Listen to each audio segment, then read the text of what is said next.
Space battles in Star Trek are created as a spectacle meant to tell a story, which is what most of us watch Star Trek for, to follow a story, right? We often see giant, gracefully slow-moving capital ships in a cosmic ballet with each other, firing colorful beams of light or flashy torpedoes that we can see flying to and clearly impacting a ship's hull in fiery conflagrations. But based on what we know about the awesome technology in Star Trek, do the visual effects in these space battles look anything like what we would really see with the human eye in real life? You'd be surprised how a space battle plays out with ships that can travel hundreds of thousands of kilometers in seconds, and even faster than that at warp speeds, and with weapons that can reach out to hundreds of thousands of kilometers. So let's use some 3D graphics to demonstrate what space combat in Star Trek would really look like. So first, let's talk about this thing we call visual range. In most Star Trek battles, both ships are within visual range, but to be fair, not all. So if we're talking about the visual range of the naked eye, realistically the naked eye can see really far into space, considering we can even see distant stars and galaxies with the naked eye. But those objects are not starships. Although a star is impossible for the human eye to resolve in the same way we see our own sun, stars are huge objects that emit an enormous amount of light. Planets and moons are also visible, and this is due to their albedo, or how well they reflect the light of our sun back at us. Perhaps a better comparison to being able to see a starship would be the International Space Station, which is over 200 miles above us in orbit. On a clear night when the sun's light is shining on it, the ISS is clearly visible, but only as a point of light for most of us. I bring this up because in Star Trek they regularly refer to ranges that are hundreds of thousands of kilometers away, and they're traveling really fast as well, which we'll get into shortly. If a starship has a high enough albedo or emits light, they would be easily visible to the Mark I eyeball even hundreds of kilometers or miles away, but with very poor resolution. In most cases, this would be a distant, blurry point of light to us. Even in my 3D program, as we can see how easily this Klingon Katinga class cruiser starts to lose visual resolutions the further it is away. This is only if the ship is emitting or reflecting any kind of light, but if it isn't, against the dark backdrop of space, the human eye cannot see this. The proper way to see a ship would be to use onboard telescopes, which can resolve distant objects far easier than the human eye. But even today, we have infrared camera technology that can see objects based on the thermal heat signature it puts out. And then what you would do is display the vessel on the main view screen. So when Sulu says the ship is now entering visual range, he's talking about the ship that could be hundreds of thousands of kilometers away, but the ship's scopes are finally able to resolve that speck of distant light within reason. But believe me, any ship, unless it has stealth tech far beyond our means today, is easily visible from almost any distance, say within our own solar system, by using computer-aided motion detection and multi-EM spectrum sensors. Seeing a ship and attacking a ship are two entirely different things, which we will get into. But first, let's talk about how fast these ships can go and what that would look like. Most of the time, we see ships making passes on each other in a way that is very easy for the human eye to track, or for our space camera to track. But did you know that these ships are capable of course alterations even while traveling at speeds close to hundreds of thousands of kilometers per second, as if it were any Tuesday morning operation? And yes, I'm going to limit our visual exploration here to velocities below the speed of light. The visuals of faster than light stuff are just kind of hard for me to fathom right now. If we use Star Trek the Motion Picture as a reference, when the newly refit Enterprise leaves space dock, Scotty tells Kirk impulse power is available. Kirk orders ahead warp 0.5. The impulse drive illuminates, and the Earth falls away from view, becoming a pale blue dot in seconds. Later dialogue puts the Enterprise near Jupiter in 1.8 hours. If you consider that Jupiter's minimum distance is 588 million kilometers, this would put the Enterprise's velocity at about 90,000 kilometers per second, or about 1/3 the speed of light. Okay, I know some of you geeks here will say, well, warp 0.5 is half the speed of light. But if we go by this, apparently it is not. And many of the Star Trek technical references will say that full impulse speed rarely approaches anywhere close to half the speed of light for most ships. Anyway, the exact numbers aren't as important as the visual renditions we're going to do in this video. So let's say a ship like this, Enterprise, has a full impulse power speed that is about a third the speed of light. Accelerating to this speed from stationary would look very fast and jarring to your human eye. In fact, it's so fast, the physics would cause some hilarious problems, such as making flesh cake on the interior walls of the ship due to the sudden acceleration, as well as probably creating structural issues like the nacelles simply snapping off. So the solution to this is to introduce a technology that prevents this. For the interior of the ship, this is called inertial dampeners. This keeps Star Trek from being gruesomely R-rated, but those inertial dampeners do go offline sometimes. The supplemental solution is something called drive coils, which is a precursor to true warp drive. Drive coils actually reduce the overall mass of the ship to actually allow the ship to accelerate to these speeds in about, as demonstrated in the motion picture, 20 seconds or so. So the impulse engine itself, which is within the understanding of modern science, is simply a nuclear fusion drive emitting supercharged plasma, and it is the drive coils that allow this kind of performance without everything going to hell. If we take the Battle of the Mutara Nebula from Star Trek II as an example, the ships here are not using impulse drive at all. They are using thrusters only within the nebula cloud here. These thrusters can emit anything, even a simple inert gas, to achieve thrust, and they're placed strategically throughout the ship.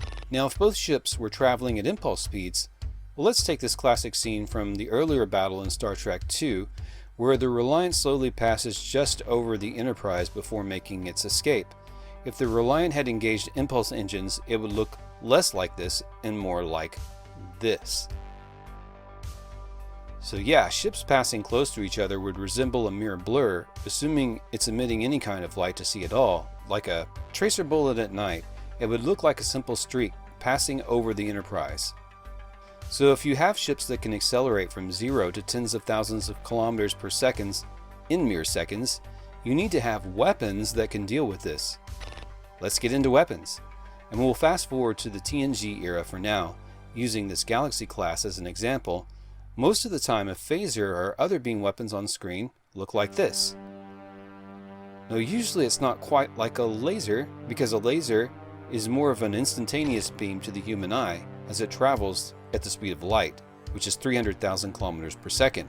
And most of the time, laser beams in a vacuum won't be visible at all. A phaser beam is often seen as traveling like a stream of water shooting out of your water gun. You can visually see the stream traveling, although sometimes in a lot of my space battle renders, I do prefer an instantaneous beam. To be fair, a phaser is a kind of particle beam, but the idea that you could see its travel is insane. I will reference the scene from Star Trek The Next Generation, The Wounded. The USS Phoenix gets into a scrap with a Cardassian warship, and this all is shown on the Enterprise's tactical display rather than at the scene. The Cardassian closes to just within 300,000 kilometers, which is just within the Cardassian ship's phaser range. The Cardassians open fire, and within a few seconds, the Phoenix receives a direct hit. So the Cardassian phasers are traveling at least 100,000 kilometers per second. So to our eye, this would look like an instantaneous beam, or the beam would never get there in time to hit anything. A phaser, for that matter, any energy weapon, would not have a visual travel time in these velocities. Later, the Phoenix goes evasive and leaves the Cardassian phaser range, fires torpedoes, which means apparently photon torpedoes have a greater effective range than phasers, and it takes about 6 seconds before the torpedoes impact. I don't have a model of the Phoenix or the Cardassian ships, but I do have this Enterprise D model, and I have a model of the Romulan D'Deridex X Warbird, so we'll set up a similar scenario using this. Perhaps the Warbird screws up its cloak attack and decides to engage at its phaser range, which is some hundreds of thousands of kilometers away. Although the Romulan Warbird would appear as a mere dot for us, you might be able to see their beam disruptors impacting the Enterprise from that distance. When the Enterprise goes evasive, and this camera is moving with the ship, but holding a relative position from the ship, she would have to cover several tens of thousands of kilometers in seconds, so her change in velocity or direction would look almost instant from this point of view in this camera. The ability to change course and acceleration is called delta V, and Star Trek ships have a lot of delta V since they have enormous thrust power and can alter the ship's mass. Let's say the Enterprise decides to return fire with torpedoes. When the Enterprise fires them, instead of this, where your human eye can track the movement of the torpedo, it would look more like this. A bright flashing streak exiting the torpedo tubes. Photon torpedoes may have the ability to travel up to 50% the speed of light so they can overtake most ships that might travel at full impulse. They can also be fired at warp, but that's a different topic. So now we might be able to see something more interesting if we change the angle of the ship. Remember, at ranges of over 300,000 kilometers distance, it takes a spread of photon torpedoes about 6 seconds to reach the target. If we change the camera so that the Romulan ship is at least in view, even if we can barely see it, and the 6-second duration if the torpedoes are very bright, we could see them like a flash of light traveling the distance, and then the matter-antimatter warheads explode in a flash of gamma radiation. Something else to consider. When ships such as these are traveling at velocities and at these distances, the images of the ship you're seeing is anywhere from 0.25 to 0.5 seconds late, because the light takes that time to reach us, and even phasers or lasers would have a delay before they hit. So to hit anything, you must anticipate the target's position in advance of firing. You have to seriously lead the target, and a hit is by no means a guarantee at these distances. This makes evasive maneuvers a very viable thing, because at these distances and velocities, these ships have the ability to possibly dodge even a laser, and certainly phasers, disruptors, or torpedoes. But let's set up another scenario. Let's say this Klingon D7 cruiser wants to capitalize on impulse speed and make a flyby attack on this original Constitution class cruiser. But the Connie also wants to counterattack with phasers. Rather than the nice, slow, strafing attack you would see on screen, as we saw the Reliant before, this ship would streak by in an instant. The actual weapon attack would not appear to be anything more than a flash of green disruptor light with a bit of plasma illumination from the Enterprise's shields. But the Enterprise needs to be able to lock onto and track this thing.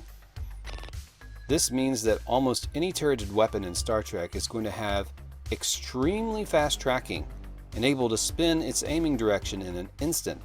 So no, this would look nothing like the relatively slow-moving turbolaser turrets you'd see on Star Wars. You can absolutely forget about any kind of manual targeting in this scenario. But furthermore, the phaser beam, as we see, would not traverse our field of view like a slow-moving searchlight. It would create a brilliant arc of light as long as it's firing while tracking such a fast-moving target. If the target's transversal velocity starts to zero out, only then would we see this phaser as a nice, straight beam of light. A pulse weapon, such as a disruptor bolt, would look more like a very fast flash of linear light along its vector of travel. These weapons would never appear as these nice, slow-moving disruptor bolts we see on screen in Star Trek. And finally, we have to get to targeting. While it's generally true that almost anything with high velocity or heat signature can easily be detected in space, it is not true that it can easily be resolved and targeted. And unless both ships are mere dozens of kilometers away and barely maneuvering with, say, simple thrusters, disregard any line in Star Trek where they are manually targeting. The platform for which you fire is almost never stable enough unless it's stationary, nor is the object you are targeting. You need very advanced scopes to target a starship at a distance. Our modern technology uses heat signatures, laser guidance, and radar to help us target. Although there is less interference in space, targeting will become a lot harder. Space does have a lot less visual interference, but targeting still becomes a lot harder, especially if the target is kind of cold. Indeed, in Star Trek they have sensors that are more advanced than all the methods just mentioned above. Star Trek ships have subspace sensors. In real life, my theory is that gravity wave sensors may be of some use, where you kind of have something like a space-time sonar. If you can generate an echo of gravity waves from the other vessel, this may be a more accurate way to get a better resolution on a target. Surely at very long distances, countermeasures such as flares, chaff, etc. may be very useful in confusing conventional target sensors. As far as true cloaking, well, that gets a lot more complicated. a topic for another video. So finally we come to impacts and explosions. I honestly think that at least in Star Trek movies, and throughout most of the TNG era, they got the shield and hull impacts mostly accurate. Most nerds agree that Star Trek shields are a form of plasma wall. They remain so hot as to be invisible to the human eye until they're impacted. When impacted or disrupted, plasmas can make all kinds of interesting colors and effects. The thing I like about hull impacts in most of Star Trek, certainly not all towards the later era, is that although they have many flashes of brilliant light, sparks, debris, etc., they're not really pyrotechnic. The only oxygen source for the flame in space has to come from within the ship, and when the hull is breached, the gases such as oxygen dissipate very quickly. Most of the time the fire you would see would come and go in a very short flash. But spewing molten debris and sparks, sure, you'd probably see all of that. Alright, and now for a few speculative ideas. Sometimes photon torpedoes and phasers are fired at warp, so it's possible that these weapons are what we call superluminal in nature, meaning they can travel at faster than the speed of light. We certainly cannot conclude that with what we see on screen though. Another possibility is that all the battles we do have the pleasure of seeing are all close-range brawls. But realism says no, this cannot be. But we mustn't despair. Remember, space battles in Star Trek are meant to create suspense, excitement, tell a story, and showcase these beautiful starships. Now, I do believe hyper-realistic space combat can also do all of those things. A case can be made for shows like The Expanse. But Star Trek is not hard sci-fi. It is imperfect, soft sci-fi. And most of us still love it.